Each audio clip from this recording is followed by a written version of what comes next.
Hey, you guys, welcome back to Romance Review TV with Lady T. Got another recap for you guys. Married at First Sight, UK, Season 7, Episode 11. We're going to talk about and unpack our second commitment ceremony. We had two struggling couples say goodbye. We also had a couple of walkouts, and then we had one person break down. So we're going to unpack all of this and try to make this make sense.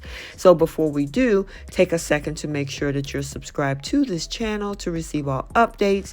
And please don't forget to like and share. So we still got this drama with Thomas and April saying stuff about Shanita. Thomas is saying he's being lied on. And of course, April is saying she's being lied on.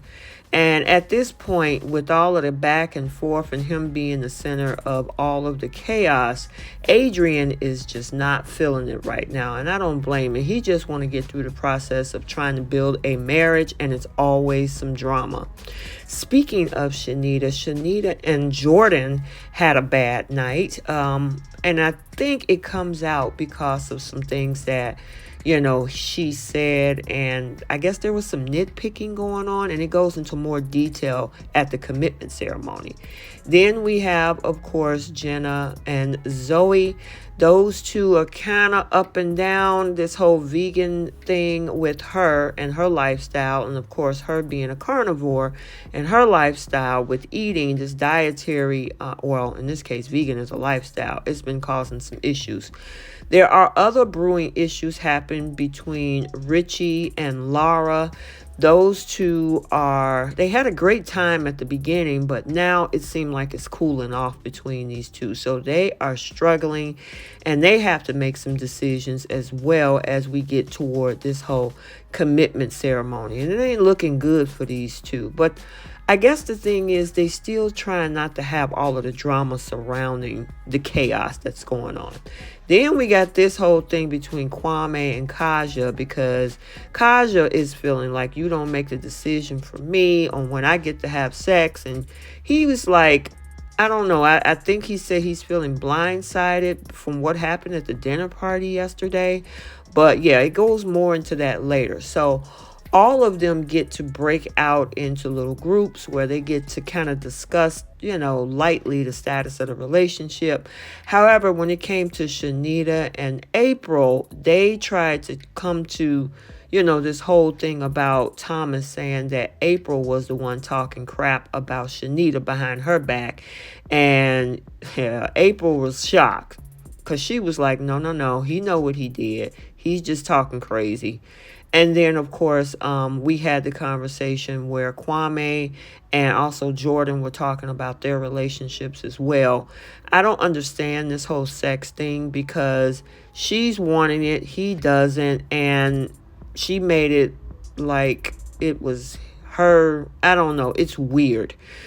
But so now we're at the commitment ceremony. First couple up is April and George. And April was sick. She didn't go to the dinner party, but she liked the fact that George stood up for her and had her back in the middle of all of this chaos between her, Shanita, and Thomas. And so, of course, she chose to stay. George is happy. They got past that whole kiss thing on the honeymoon, and they are all good.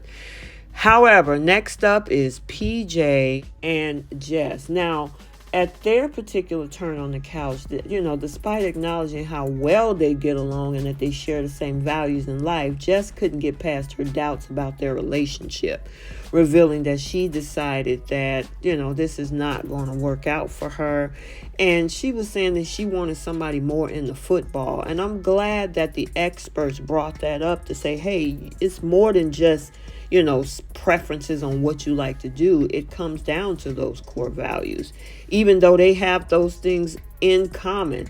But I guess it was too much. So she decided that, she was going to not give their relationship a chance. Now, he, on the other hand, decided that, look, before we go, are you sure there's nothing that we can't do to make this work? And she said no. So he decided that he was going to also end his journey, even though he wrote down stay. And so, at this point, PJ he got to put himself first. Jess hasn't done anything wrong or being cruel. And even he said that. But, at the same time, if it's not going to work, it's not going to work. And, they talked about honesty and respect and expressing their admiration on how they avoided anger and arguments. So, yeah, they were one of our first couples to say goodbye. And it's for the best if they don't see anything going there. So we had a little bit of change with this couple, Duka and Whitney. And, despite all of the things that they were going through, that conversation that Duka and Whitney had, she felt heard. And he showed vulnerability about himself, which she could understand where he was coming from in that moment. And they've worked on a lot of communication and the little things that bug her. They talk about them in the moment.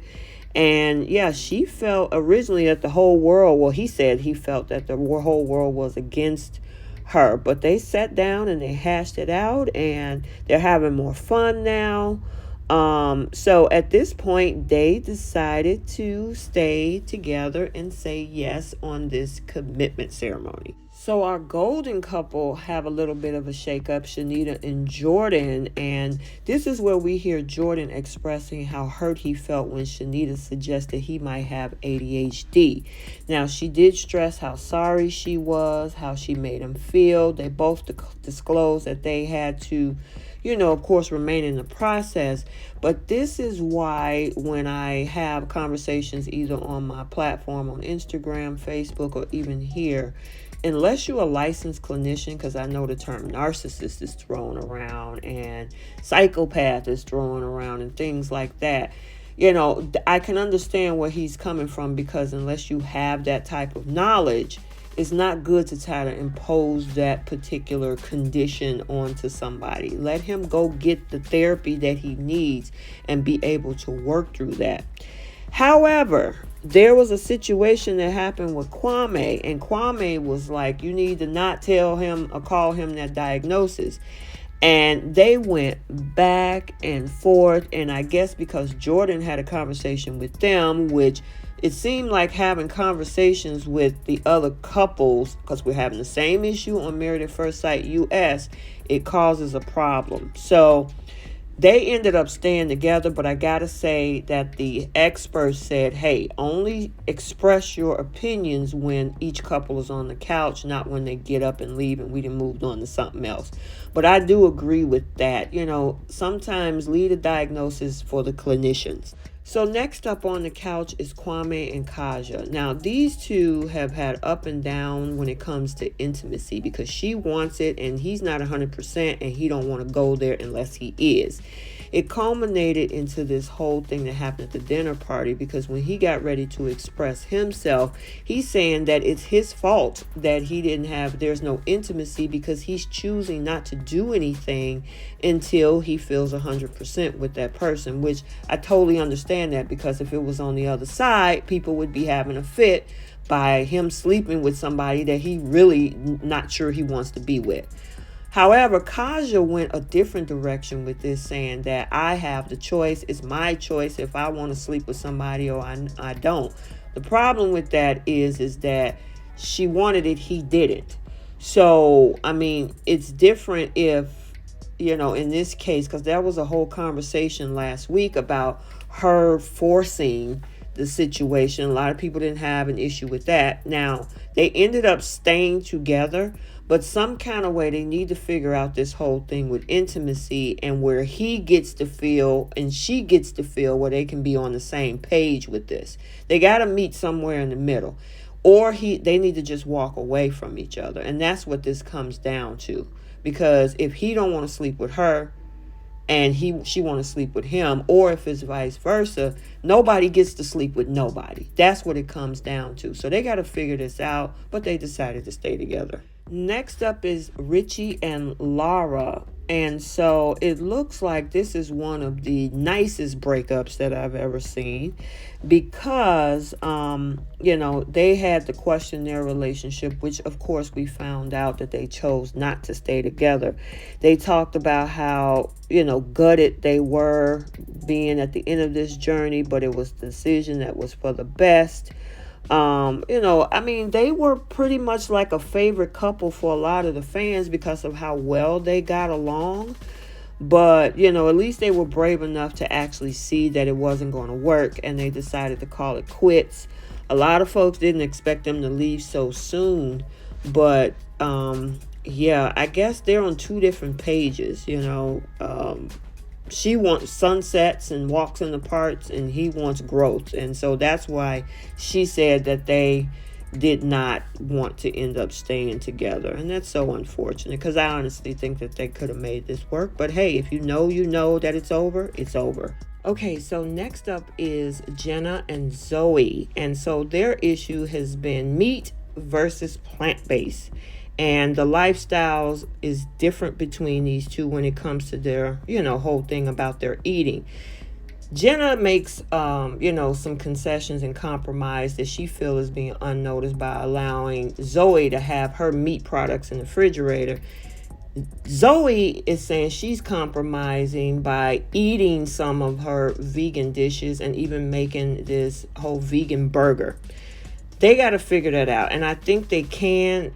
It's possible that they're going to have some issues with this. They did decide to say stay.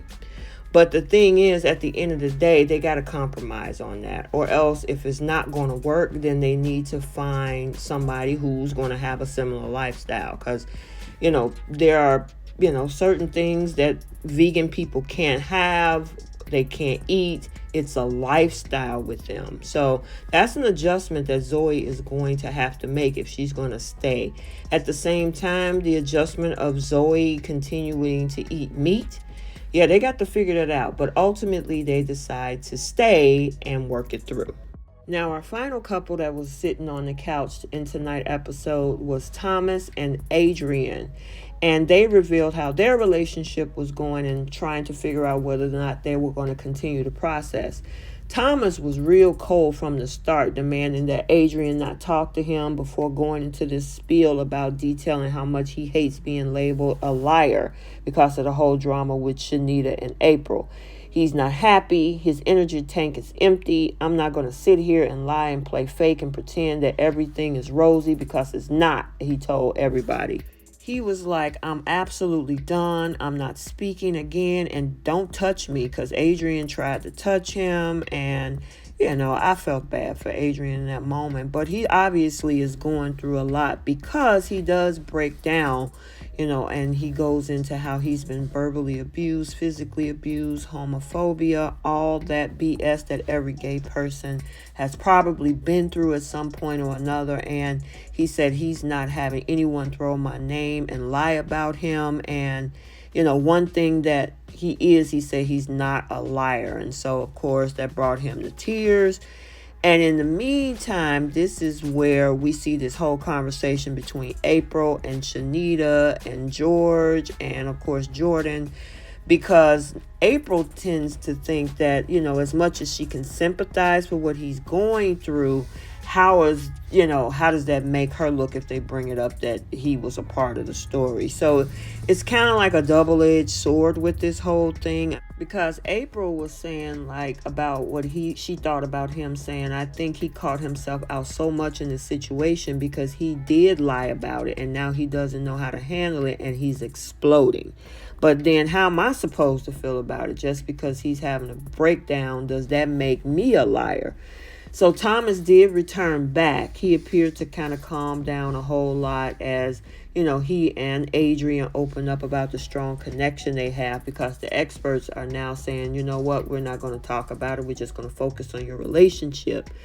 Adrian later revealed that he had chosen to stay, while Thomas ripped his piece of paper, having initially written that he wanted to leave. So, and of course, if one person stays and the other one says leave, they got to stay.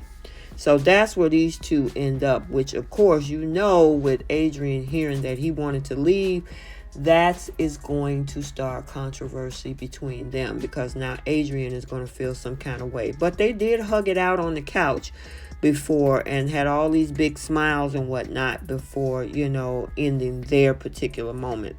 So 2 couples out. Now we got 2 couples coming in. So we got 2 new marriages set to unfold in episode 12. So we have to stay tuned. Okay, so let's get the conversation started down in the comment section. What did you think about all of this drama regarding April, Shanita, and Thomas? And the 2 couples that are going out, what did you think about that whole situation as well? Do you think they could have worked it out, or do you think it's for the best? So until the next video, like, comment, and subscribe, and we will see you soon. Bye.